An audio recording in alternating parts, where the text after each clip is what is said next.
오늘은 조금 무겁고 현실적인 이야기를 나눠볼까 합니다. 인간이라면 누구도 피할 수 없는 한 가지가 있죠. 우리 모두는 언젠간 늙고 병들어 죽게 마련입니다. 죽음을 떠올리는 것을 금기시하는 우리는 죽음의 맨 얼굴을 애써 보지 않으려 하다가 부모나 배우자, 자식처럼 가까운 사람을 잃고 나서야 허둥지둥 죽음에 관해 생각합니다. 그러나 그것도 잠시, 산 사람은 살아야 한다며 또다시 현재에만 집중하지요. 하지만 우리 대부분은 호스피스 병동의 환자처럼 임종실의 주인공이 될 것입니다. 이처럼 우리 모두는 언젠가 죽음을, 사랑하는 이와의 영원한 이별을 준비해야 합니다. 사실 그보다 더 힘든 것은 죽음의 순간 작별 인사도 하지 못하는 것일 텐데요. 인간이 세상을 떠나기 전 때가 왔다는 것을 알 수 있다면 얼마나 좋을까요? 스스로 삶을 마무리하는 시간을 가질 수도 있고 사랑하는 사람의 마지막 순간을 지킬 수도 있을 것입니다. 인생이라는 웅장한 공연의 커튼이 내려가는 그 순간, 여러분과 저는 무엇을 뜨겁게 느끼면서 육체와 이별하게 될까요? 임종 직전 대부분의 사람들에게 나타나는 공통점이 있다고 하는데요. 그래서 오늘은 임종 전 일어나는 대표적인 6가지 증상에 대해 살펴보려고 합니다. 오늘의 영상 끝까지 시청하시고 인생의 마지막 여정을 위한 해안을 얻으셨으면 좋겠습니다. 바로 시작하겠습니다. 우선 첫 번째로 수면 시간에 변화가 생깁니다. 길게는 약 한 달에서 짧게는 일주 전부터 수면 시간은 평소보다 길어지고 깨워도 별 반응을 하지 않습니다. 3, 4일을 내리자고 잠깐 가족의 얼굴을 알아본 뒤 다시 깊은 잠에 빠져들기도 합니다. 마치 혼수 상태처럼 잠만 자는 것이 특징인데요. 보통 사람은 잠을 잠으로써 몸이 회복되는 작용이 일어나지만 임종 전 환자는 몸이 회복되는 것이 아니라 대사가 서서히 느려져 체내의 장기 기능이 떨어지고 있는 것을 의미합니다. 또 갑자기 이상한 말을 하기도 하며 이유 없는 공포감을 드러내기도 하는데요. 항상 의식에 반응이 없는 것은 아니기 때문에 의식이 명료할 때 하고 싶은 대화를 미리 해두는 것이 좋습니다. 두 번째는 피부가 변합니다. 임종 전의 피부 변화는 종종 발생할 수 있는 현상 중 하나입니다. 주로 다음과 같은 양상으로 나타날 수 있습니다. 첫째, 차가운 피부. 임종에 접어들면서 혈액순환이 감소하고 체온이 떨어지면서 손과 발, 얼굴 등이 특히 차가워질 수 있습니다. 둘째, 천진 및 발색 변화. 피부의 진피와 표피의 경계가 더욱 뚜렷해지고 피부가 창백해질 수 있습니다. 혈액순환이 감소하면서 발색 변화가 나타납니다. 셋째, 수족 부종. 종종 임종 전에는 신부전이나 체내 액체 이동의 변화가 생길 수 있어서 손과 발이 부어오를 수 있습니다. 넷째, 건조한 피부. 신체 대사가 감소하면서 피부가 건조해지는 것이 일반적입니다. 각 단계가 진행됨에 따라 피부가 푸르스름해 보이는 청색증이 나타나기 시작합니다. 임종 전 대표적인 증상 세 번째는 정신이 맑아집니다. 죽음에 다다르면 오히려 정신이 맑아지고 뚜렷해지는 모습을 보이는 경우가 여럿 있습니다. 보통 이런 현상은 노화로 죽음을 맞이하는 노인들에게서 많이 발견되는 증상입니다.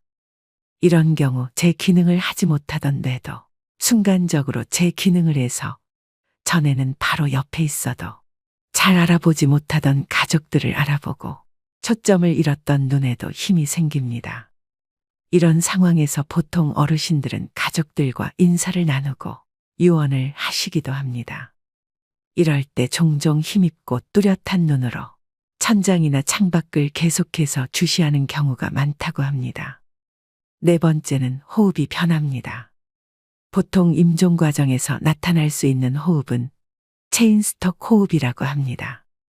임종이 다다르면 숨을 몰아쉬고 또 잠시 멈췄다가 또 몰아쉬는 경우가 반복됩니다.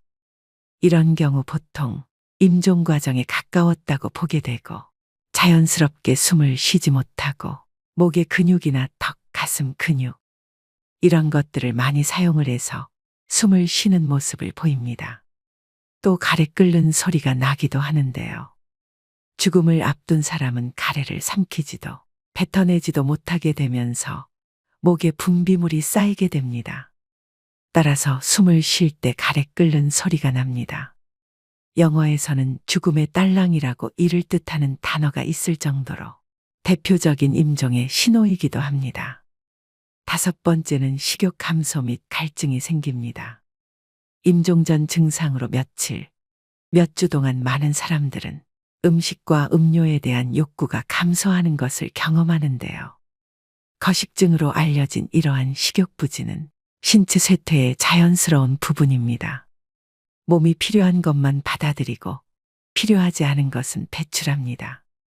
또 입이나 목이 건조해지고 입술이나 혀가 갈라지거나 침이 끈적끈적해집니다.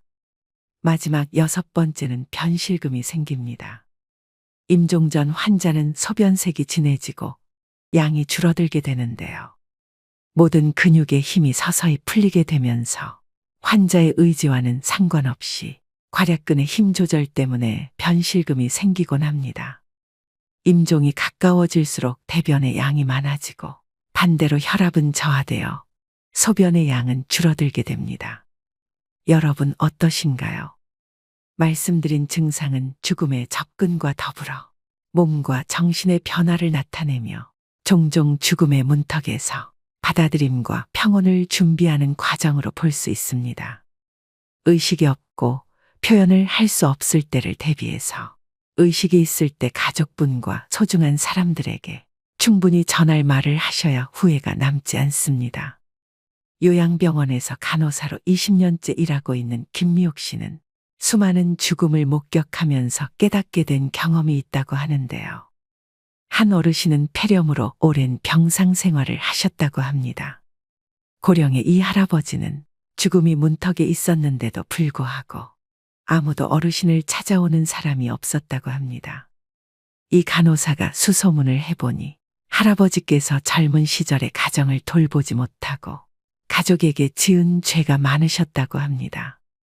그래서 모든 인연을 끊고 혼자 사셨다고 하는데요. 이 어르신은 육체적으로 이미 돌아가실 시점이 지났는데도 불구하고 억지로 숨을 버티고 있는 느낌을 받으셨답니다. 가족을 수소문해서 아내분이 찾아오셨고 아내분은 남편의 손을 꼭 붙잡고 내가 용서해 줄 테니 이제 편안히 가셔요라고 하니 그제야 할아버지는 눈을 감으셨다고 합니다. 그렇게 사랑했던 가족이 떠나가게 되면 우리는 슬퍼할 겨를도 없이 뒤이은 장례를 준비해야 합니다. 가족 중 소중한 누군가를 허망하게 떠나보내고 다들 경황이 없지만 누군가는 꼭 준비해야 하는 일이죠. 무엇부터 해야 하는지 모르는 경우가 많아 당황하는 분들이 많습니다. 그나마 상조에 가입했으면 가입한 상조에 연락하면 그만이지만 까다롭고 복잡한 장례 절차와 조문객 접대, 막대한 장례 비용은 큰 부담으로 다가옵니다. 한 조사 결과에 따르면 국민의 80.4%, 즉 5명 중 4명은 상조 서비스가 꼭 필요하다고 답했는데요.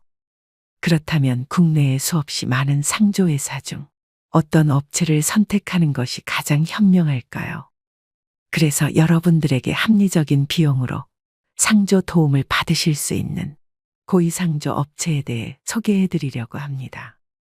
고위상조 서비스를 바탕으로 나이 먹고도 모르면 바보 되는 장례 준비 3가지를 살펴보겠습니다. 첫 번째, 선불제와 후불제 중 어떤 상품을 선택해야 되나요? 먼저 선불제의 경우 말 그대로 미리 상조 비용을 지불하는 것인데 쉽게 말하면 보험과 같습니다. 일반적으로 120회 월납으로 총 납입금은 500에서 1000만 원 수준인데요. 이 금액에서 현장에서 추가 비용이 결제되는 경우도 허다합니다. 또 가입 시 가전이나 휴대폰 할인 등을 명목으로 가입을 유도하는 경우가 많고 이런 부분에 혹해 가입하시는 분들도 많습니다. 하지만 가전을 받는 돈은 막대한 금액을 내는 것 중 극히 일부에 지나지 않고 만약 도중에 업체가 폐업을 하는 경우 내 돈을 제대로 찾지 못해 소비자가 피해를 떠안는 경우가 많습니다. 연간 수십 곳의 상조회사가 폐업을 한다고 하는데요. 그러다 보니 많은 분들이 함부로 상조를 가입하기 꺼려 하시는 경우도 많습니다. 이런 여러 단점을 극복하기 위해 나온 것이 후불제 상조입니다. 후불제의 경우 낮은 금액대부터 높은 금액대까지 다양하게 갖추어 있어서 가족분들이 예산에 맞춰서 직접 선택하실 수 있는 장점이 있으며 불필요한 상품들을 포함하지 않을 수 있기 때문에 훨씬 합리적으로 비용을 아낄 수 있습니다. 매월 돈을 납부하지 않아도 된다는 점, 그리고 장례가 끝난 후 비용을 지불하면 되기 때문에 더 투명한 비용으로 마지막까지 안심하고 장례를 치를 수 있게 되는 것도 크게 안심하실 수 있는 부분입니다. 심지어 현재 선불제 상조를 이용하고 계시더라도 후불제로 전환하시는 게 더 이득일 수도 있습니다. 고위상조에서는 후불제 전환 비교 서비스도 제공해드리니 상담 받아보시길 추천드립니다. 두 번째, 장례식장이 있는데 굳이 상조도 따로 필요한가요? 이는 웨딩 플래너 없이 결혼을 준비하는 것과 유사합니다. 장례식장의 장례지도사는 처음부터 끝까지 책임져 주지 않습니다. 빈소에 1시간에서 2시간 들르고 물품을 파는 역할이 전부입니다. 반면 상조의 장례지도사는 처음부터 끝까지 장례를 책임집니다. 장례 첫날부터 발인날까지, 연부터 유족을 위로하는 순간까지 늘 함께 있습니다. 장례식장을 끼고 장례를 진행하는 것은 물품, 식비 등을 고려하므로 상조보다 기본적인 비용이 더 많이 나오는 것이 보통입니다. 그 이유는 두 가지인데요. 먼저 기본용품의 단가가 높습니다. 상조에서 10만 원 하는 수의가 장례식장에선 기본 40에서 50만 원입니다. 수의 가격만 봐도 벌써 4, 5배 차이가 납니다. 언론에서 많이 보도되듯이 장례식장에서의 유골함 가격은 정말 부르는 게 값입니다. 또 식비를 관리해주는 상조와 달리 식비가 많이 나올수록 장례식장 측의 이득이므로 추가 비용도 수십만 원을 훌쩍 넘기게 됩니다. 유족들이 경황이 없다 보니 물품 선택을 하실 때 정확한 판단을 못 하시게 됩니다. 그런 리스크를 없애는 게 바로 상조인 것이죠. 마지막 세 번째는 정직하고 합리적인 상조업체 고르는 방법입니다. 결론적으로 정직하고 합리적인 후불제 상조에 맡기는 것이 답인데요. 다만 국내에 수없이 많은 상조업체 중 어느 업체가 믿고 맡길 만한지 판단하기가 어렵습니다. 현명하게 상조업체 고르는 방법 첫 번째는 가격 정찰제를 활용하고 있는가. 장례용품 강매와 노잣돈 및 수고비 강요 등 추가적인 결제를 유도하지 않는 것이 매우 중요합니다. 많은 업체들이 최저가를 표방하고 유인한 뒤에 추가 비용 결제를 유도하는 방식을 사용합니다. 고위상조는 합리적인 비용으로 구성되어 있는데요. 가족장이 259만 원, 무빈소장 159만 원, 일반장 359만 원으로 이용하실 수 있습니다. 둘째, 미사용 품목을 공제하고 있는가. 고위상조는 권리 포기로 간주한다. 다른 품목으로 대체 제공한다는 등의 부정적인 관행을 따르지 않습니다. 하지만 많은 업체들이 품목들을 사용하지 않았음에도 공제하지 않고 있는 것이 현실입니다. 셋째, 친절한 서비스를 제공하는가. 당연한 말이지만 상조의 하청의 재하청 구조 등으로 비싼 비용을 지불하고도 소비자의 당연한 권리인 친절한 서비스가 제공되지 못하는 경우가 빈번합니다. 고위상조는 24시간 직영상담센터 운영과 엄격히 선발된 장례지도사를 통한 친절한 서비스 제공이 고객 만족의 최우선입니다. 나이 들수록 모르면 바보 되는 장례준비 3가지에 대해 말씀드렸습니다. 이처럼 알면 알수록 꼭 필요한 게 상조라고 생각되는데요. 상조 서비스와 함께라면 전문가의 도움으로 온전히 애도에 집중할 수 있어 심적 부담감을 덜고 목돈이 필요한 장례를 물가 인상에도 변동 없는 금액으로 치를 수 있어 경제적 부담감을 덜 수 있습니다. 가족의 죽음은 슬프지만 누군가는 꼭 준비해야 되는 일입니다. 합리적인 고의상조를 통해서 사전에 장례 준비를 해놓는 것은 조금 더 현명하게 사랑하는 사람을 편안히 보내드리는 길일 것입니다. 전화 상담도 가능하니 필요하신 분들을 위해 전화번호를 남겨드립니다. 고의상조 1666-9784입니다. 가장 건강할 때 자신의 죽음과 사랑하는 가족의 죽음을 준비해 두면 남은 인생은 선물처럼 주어지고 노후를 더욱 활기차고 평온하게 살아갈 수 있을 것입니다. 오늘의 영상 어떠셨나요? 잘 죽으려면 잘 살아야 한다는 말이 있습니다. 그렇다면 잘 산다는 말은 무엇일까요? 용서를 빌어야 하는데 빌지 못했던 잘못들, 옆에 있는 사람에게 잘해주지 못한 것에 대한 마음이라고 마지막 순간에서 대부분의 사람들은 그렇게 말합니다. 모든 죽음은 슬픕니다. 하지만 슬픔 속에서 떠나더라도 우리는 죽음 직전까지 행복해야 합니다. 우리가 소중하게 간직해야 할 기억은 죽음이라는 끝맺음이 아니라 죽기 전까지 행복하게 살았던 시간입니다. 글을 쓸 때 첫 문장보다 마지막 문장을 먼저 생각하면 좋습니다. 마지막 문장을 생각한 뒤 글을 써나가면 흐름의 일관성이 생기고 글 전체가 한 호흡으로 연결되기 때문인데요. 인생도 글쓰기와 다르지 않습니다. 자신의 마지막을 응시하는 것은 삶의 일관성을 부여하는 일입니다. 살다 보면 순간순간 중요한 갈림길에 서게 됩니다. 그때마다 자신의 마지막을 상상하며 후회하지 않을 선택을 한다면 인생의 중요한 것을 놓치지 않고 살아갈 수 있습니다. 여러분 모두 후회가 남지 않는 행복한 노후를 보내셨으면 좋겠습니다. 마지막으로 인생에 대한 좋은 글 읽어드리면서 오늘의 영상 마무리하겠습니다. 무엇이 삶이고 무엇이 늙음이고 무엇이 죽음인가? 현재의 행복에 최선을 다함이 살며 이러한 삶이 오래되어 편해짐이 늙으며 영원히 쉬는 것이 죽음이라면 틀린 말일까? 사람들은 모든 면에서 양면성을 지닌다. 생과 사에 대해서도 그렇다. 어떤 사람들은 살기 위해 발버둥치고 또 어떤 이들은 쉽게 죽어버리려고 한다. 인간들 외에도 모든 생물은 열매를 맺는다. 벼 이삭도 쌀을 맺으면 그 줄기와 이파리는 누렇게 시들고 볼품 없어지는 것이다. 사과나무도 사과를 연글게 할 무렵이면 그 이파리는 벌레 먹어 흉한 모습이 된다.